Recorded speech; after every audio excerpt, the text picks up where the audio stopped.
Com poucas exceções, tudo isto se metamorfoseou no limite das minhas lembranças em imagens fantasmas que minha mente não deseja mais reconstruir e nem dar asas à minha imaginação. Quão mais viva e colorida permaneceu a lembrança das vivências interiores, mas isto implica um exercício narrativo para o qual não me sinto apto, pelo menos por enquanto. Eis porque não posso satisfazer o seu desejo, o que muito lamento. Agora retorna para o texto. Esta carta caracteriza a atitude de Jung.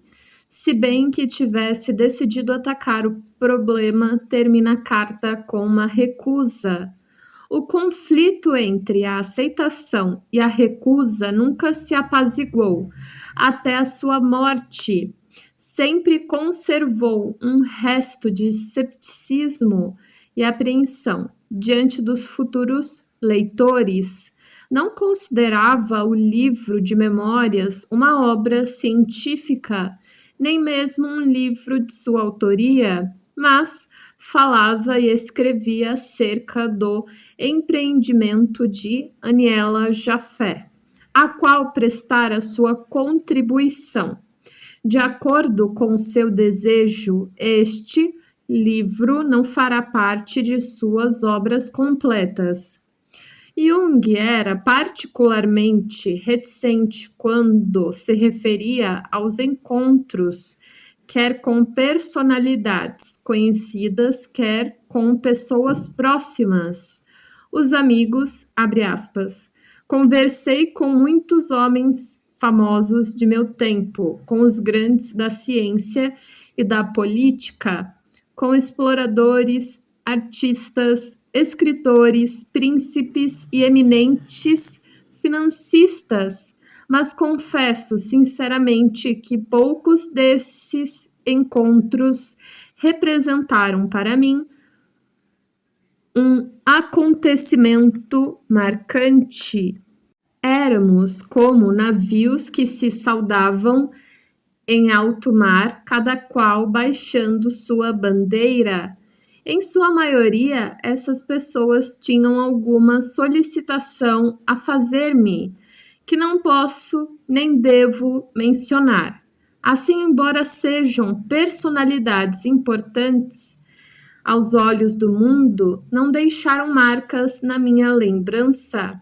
Tais encontros não tiveram consequências profundas, foram desprovidos de uma verdadeira importância e empalideceram rapidamente. Não posso referir-me aos meus relacionamentos mais íntimos que me voltam à mente como lembranças longínquas, pois constituem não somente minha vida mais profunda, como também a dos meus amigos. Eles não me pertencem e eu não posso expor aos olhos do mundo estas portas que para sempre deverão permanecer fechadas. Se por um lado Jung fala sucintamente de fatos de sua vida exterior, esta lacuna é completamente compensada pela exposição de suas vivências interiores e uma profusão de pensamentos que, segundo ele acredita, devem ser considerados como biográficos e que fortemente são característicos de sua personalidade. Estas experiências refletem, em primeiro lugar, seus pensamentos religiosos. Este livro contém, portanto, o credo de Jung. Vários caminhos conduziram-no ao confronto com problemas religiosos. Suas próprias experiências, que já o haviam colocado criança numa realidade das visões religiosas e que o acompanharam até o fim de sua vida, uma fome insaciável de conhecimento que se apossava de tudo o que dissesse respeito a alma, seus conteúdos e manifestações. Uma curiosidade que o caracterizava como homem de ciência e, last but not least, sua consciência de médico, porque antes de tudo Jung sentia-se médico. Não lhe escapara o fato de que a atitude religiosa desempenha um papel decisivo no que diz respeito à terapêutica dos males da alma. Isto correspondia à sua descoberta de que a alma cria espontaneamente imagens de conteúdo religioso e que são, portanto, de natureza religiosa. Afastar-se desta sua natureza fundamental seria, segundo Jung, a origem de inúmeras neuroses, particularmente na segunda metade da vida. O conceito junguiano de religião difere, em muitos pontos importantes, do cristianismo tradicional, principalmente no tocante à resposta ao problema do mal e à concepção de Deus, que não é somente o protetor ou o bom Deus. Do ponto de vista do cristianismo dogmático, Jung era um outsider. Apesar de sua fama mundial, os críticos de sua obra sempre o fizeram sentir isto. Ele aguentou tal oposição e nas linhas deste livro encontramos aqui e ali vestígios desse desapontamento ao constatar que suas ideias religiosas não foram totalmente compreendidas. Por mais de uma vez, ele demonstrou sua decepção resmungando: na Idade Média eu teria sido queimado. Depois de sua morte, no entanto, os teólogos em número crescente começaram a afirmar que Jung não poderia ser esquecido na história eclesiástica do nosso século. Jung se declarava cristão e a maioria de suas obras, as mais importantes, tratam dos problemas religiosos do homem cristão. Ele os interpretava do ponto de vista da psicologia, limitando conscientemente as fronteiras com as perspectivas teológicas. Assim fazendo, ele punha a exigência cristã da fé à necessidade de compreender. Para ele, a reflexão era um ato natural e uma necessidade vital. Acho que todos os meus pensamentos giram em torno de Deus como os planetas em torno do Sol, e são da mesma forma irresistivelmente atraídos por ele. Eu me sentiria como o maior pecador querer opor uma resistência a esta força, escreveu ele em 1952 a um jovem sacerdote.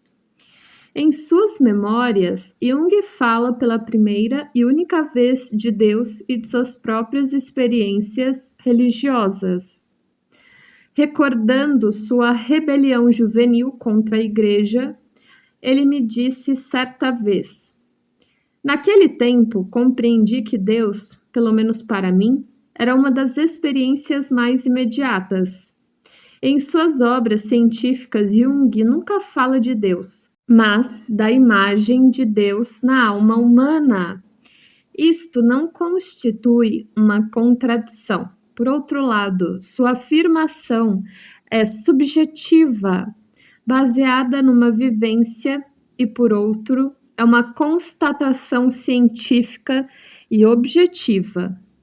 No primeiro caso, é o homem religioso que fala, o homem cujos pensamentos são influenciados por sentimentos poderosos e apaixonados, por intuições e experiências, interiores e exteriores de uma vida longa e fecunda. No segundo, é o cientista que toma a palavra e suas afirmações não ultrapassam os limites do conhecimento científico, restringindo-se conscientemente a fatos demonstráveis. Homem de ciência, Jung era empírico. Entretanto, neste livro de memórias, quando fala de suas experiências e sentimentos religiosos, conta com a boa vontade do leitor, a fim de que este possa segui-lo através de caminhos semelhantes ou que traga dentro da alma uma imagem de Deus de traços análogos, ou então que reconheça como válidas por si mesmas as afirmações subjetivas de Jung. Apesar de ter participado ativa e positivamente na elaboração da autobiografia, Jung permaneceu muito tempo, e isto é compreensível, numa atitude crítica e negativa quanto à sua publicação. Temia a reação do público, principalmente devido à franqueza com que revelara suas experiências e ideias religiosas. A hostilidade que seu livro Resposta a Jó despertara era ainda muito recente. A incompreensão e o menosprezo do mundo eram dolorosos demais. Preservei este material durante toda a minha vida, sem jamais querer revelá-lo ao público.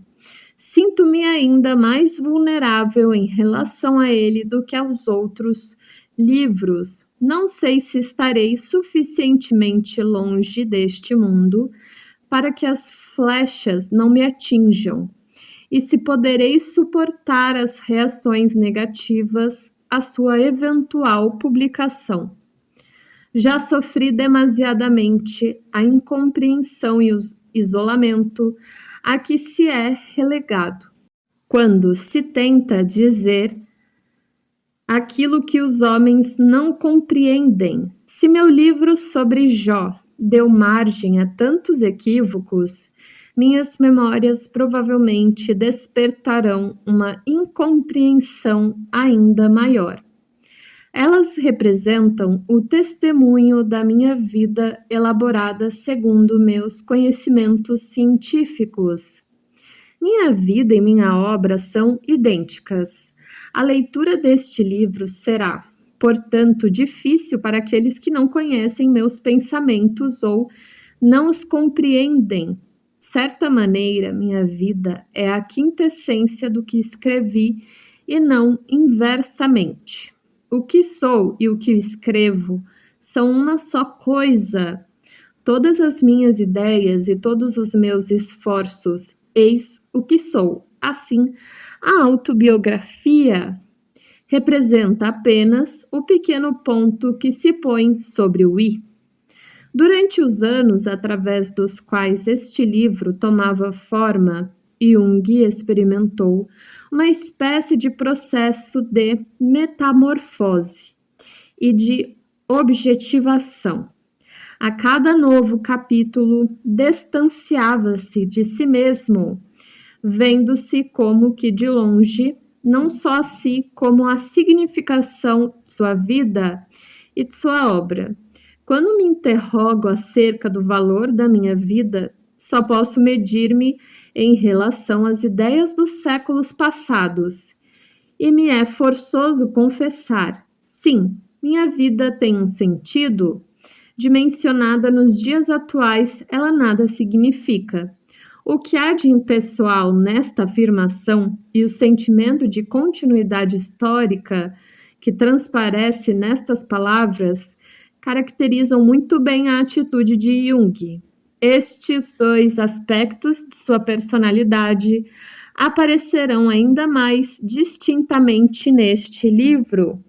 De fato, as memórias de Jung estão estreitamente ligadas às suas ideias científicas. E não há, sem dúvida, introdução mais apropriada ao universo espiritual de um pesquisador do que o relato do itinerário que o conduziu às suas ideias e a narração dos fatos subjetivos que o levaram às suas descobertas. Assim, pois, a autobiografia constitui, em sentido lato, uma introdução à obra de Jung pelo prisma de sentimento. O capítulo Nascimento da obra é apenas um fragmento. Como poderia deixar de sê-lo, tratando-se de uma obra que compreende mais de 20 volumes? Jung jamais teria consentido em dar uma visão completa do mundo de suas ideias no curso de nossas palestras ou mesmo num ensaio quando solicitado para isso. Respondeu à sua maneira um pouco drástica. Confesso que tal coisa está além do meu alcance. Seria impossível transpor numa forma abreviada o que tanto me custou expor em detalhes. Seria necessário suprimir todo o material de provas, exprimir-me num estilo apocalíptico, o que não facilitaria de forma alguma a compreensão dos resultados a que cheguei. A atividade ruminante que caracteriza a família dos dromedários e que consiste na regurgitação do que já foi devorado, é para mim o contrário daquilo que excita o apetite. Que o leitor considere, pois, o capítulo Gênese da obra exclusivamente como um olhar retrospectivo do velho mestre. O curto glossário aposto ao livro a pedido do editor proporcionará alguns esclarecimentos preliminares àqueles que não estiverem familiarizados com a obra e com a terminologia de Jung. Sempre que possível, esclareci as noções da psicologia junguiana mediante citações tiradas de suas próprias obras. Essas citações devem, entretanto, ser consideradas apenas como esboços indicativos. Jung modificou e transformou continuamente os conceitos que utilizara, sem pretender eliminar o aspecto enigmático e misterioso da realidade psíquica. Muitos são aqueles que me ajudaram nesta tarefa tão bela quanto difícil. Quer pelo interesse que demonstraram no curso de sua lenta evolução, quer por seus estímulos e críticas. A todos eles meus agradecimentos. Temos aqui Helene e Kurt Wolff Locarno, que ajudaram a efetivar a ideia do livro, Marianne e Walter Nierhus Jung, Kushnat Zurich, que sempre estiveram ao meu lado com sua ajuda e com seus conselhos, e também Richard F. C. Hu, Palma de Mallorca, que me apoiou com tanta solicitude e inesgotável paciência. Dezembro 1961, Aniela Jafé. Agora vamos iniciar o prólogo. Prólogo. Minha vida é a história de um inconsciente que se realizou. Tudo que nele repousa aspira a tornar-se acontecimento, e a personalidade, por seu lado, quer evoluir a partir de suas condições inconscientes e experimentar-se como totalidade. A fim de descrever esse desenvolvimento, tal como se processou em mim, não posso servir-me da linguagem científica, não posso me experimentar como um problema científico. O que se é, mediante uma intuição interior, e o que o homem parece ser subespécie eternitatis só pode ser expresso através de um mito.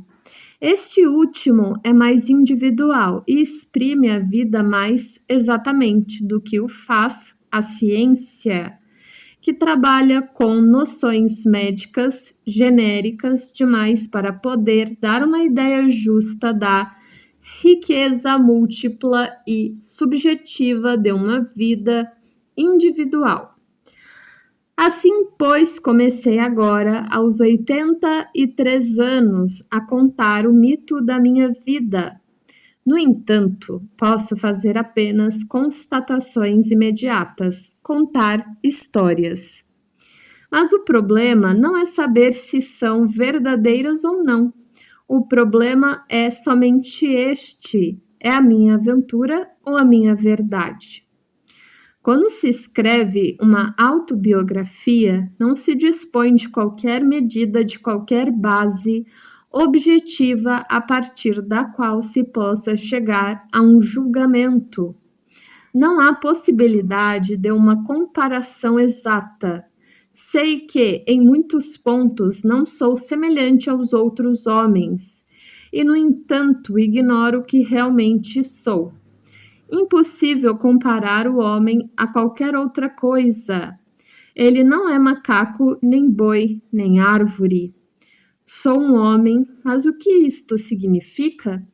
Como todos os outros entes, também fui separado da divindade infinita, mas não posso confrontar-me com nenhum animal, com nenhuma planta ou pedra. Só uma entidade mítica pode ultrapassar o homem. Como formar, então, sobre si mesmo uma opinião definitiva? Cada vida é um desencadeamento psíquico que não se pode dominar a não ser parcialmente. Por conseguinte, é muito difícil estabelecer um julgamento definitivo sobre si mesmo ou sobre a própria vida. Caso contrário, conheceríamos tudo sobre o assunto, o que é totalmente impossível. Em última análise, nunca se sabe como as coisas acontecem. A história de uma vida começa num dado lugar, num ponto qualquer de que se guardou a lembrança, e já então tudo era extremamente complicado. O que se tornará essa vida ninguém sabe. Por isso a história é sem começo e o fim é apenas aproximadamente indicado. A vida do homem é uma tentativa aleatória. Ela só é um fenômeno monstruoso por causa de seus números e de sua exuberância. É tão fugitiva, tão imperfeita, que a existência de seres e seu desenvolvimento parece um prodígio. Isto já me impressionava quando era ainda um jovem estudante de medicina e julgava um milagre o fato de não ser destruído antes da minha hora. A vida sempre me afigurou uma planta que extrai sua vitalidade do rizoma. A vida propriamente dita não é visível, pois jaz no rizoma. O que se torna visível sobre a terra dura um só verão, depois fenece. A aparição efêmera, quando se pensa no futuro e no desaparecimento infinito da vida e das culturas, não podemos nos furtar a uma impressão de total futilidade, mas nunca perdi o sentimento da perenidade da vida sob a eterna mudança. O que vemos é a floração, e ela desaparece, mas o rizoma persiste. Em última análise, só me parecem dignos de serem narrados os acontecimentos da minha vida, através dos quais o mundo eterno irrompeu no mundo efêmero. Por isso falo principalmente das experiências interiores. Entre elas figuram meus sonhos e fantasias, que constituíram a matéria original de meu trabalho científico. foram como que uma lava ardente e líquida, a partir da qual se cristalizou a rocha que eu deveria talhar. Diante dos acontecimentos interiores, as outras lembranças empalidecem. Viagens, relações humanas, ambientes. Muitos conheceram a história do nosso tempo e sobre ela escreveram. Será melhor buscá-la em seus escritos ou então ouvir o seu relato? A lembrança dos fatos exteriores de minha vida, em sua maior parte, esfumou-se em meu espírito ou então desapareceu. Mas os encontros com a outra realidade, o embate com o inconsciente, se impregnaram de maneira indelével em minha memória. Nessa região sempre houve abundância e riqueza. O restante ocupava o segundo plano. Assim também os seres tornaram-se para mim lembranças imperecíveis na medida em que seus nomes sempre estiveram escritos no livro do meu destino. Conhecê-los equivalia a um lembrar-me, mesmo aquilo que, em minha juventude ou mais tarde, veio do exterior. Ganhou importância, estava colocado sob o signo da vivência interior. Muito cedo cheguei à convicção de que as respostas e as soluções das complicações da vida não vêm do íntimo. Isto quer dizer que pouco significam. As circunstâncias exteriores não podem substituir as de ordem interior. Eis porque minha vida foi pobre em acontecimentos exteriores. Não me estenderei sobre eles, pois isto me pareceria vazio e imponderável. Só posso compreender-me através das ocorrências interiores. São aquelas que constituem a particularidade da minha vida e a delas que trata a minha autobiografia. Primeiro capítulo, Infância. 6 meses após meu nascimento, 1875, meus pais mudaram-se de Caswell, cantão da Turgóvia, à beira do lago de Constança, e foram morar no presbitério do castelo de Laufen, que domina as quedas do Reno. Minhas primeiras lembranças começam mais ou menos a partir dos 2 ou 3 anos de idade. Lembro-me do presbitério do jardim, da casa, da barrela, da igreja, do castelo, das quedas do Reno, do solar de Worth e da quinta do sacristão. São ilhas incisivas de lembranças, aparentemente sem nenhum liame entre si, e que flutuam num mar impreciso. Surge aqui uma lembrança, talvez a mais remota da minha vida, e que por isso mesmo não é senão uma vaga impressão. Estou deitado num carrinho de criança à sombra de uma árvore. É um belo dia de verão, quente, céu azul, a luz dourada do sol brinca através das folhagens verdes. A capota do carrinho está erguida. Acabo de acordar nesta radiante beleza e sinto um bem-estar indescritível. Vejo o sol cintilante através das folhas e flores das árvores. Tudo é colorido, esplêndido, magnífico. Outra lembrança: estou sentado em nossa sala de jantar do lado oeste da casa, numa cadeira alta de criança, e bebo a colheradas leite quente, onde estão mergulhados pedacinhos de pão.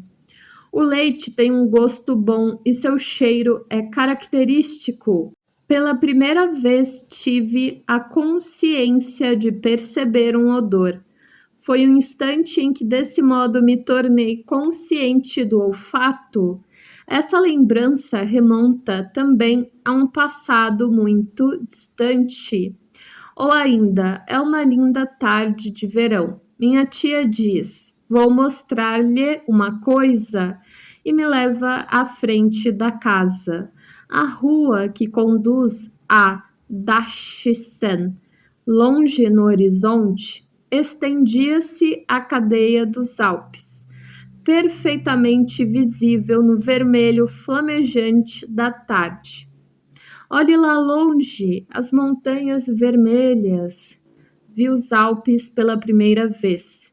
Disseram-me então que no dia seguinte as crianças de Dachshund fariam uma excursão escolar a Zurique sobre o Wetzlinberg. Eu queria a todo custo ir com elas, mas para minha tristeza disseram-me que as crianças tão pequenas não poderiam participar. Não havia nada a fazer. A partir deste momento, Zurique ou Wetzlinberg foram para mim a inacessível terra prometida, perto das flamejantes montanhas cobertas de neve. Posteriormente, minha mãe viajou comigo para Turgóvia, em visita a amigos que habitavam num castelo à beira do lago de Constança. Ninguém conseguia afastar-me da margem.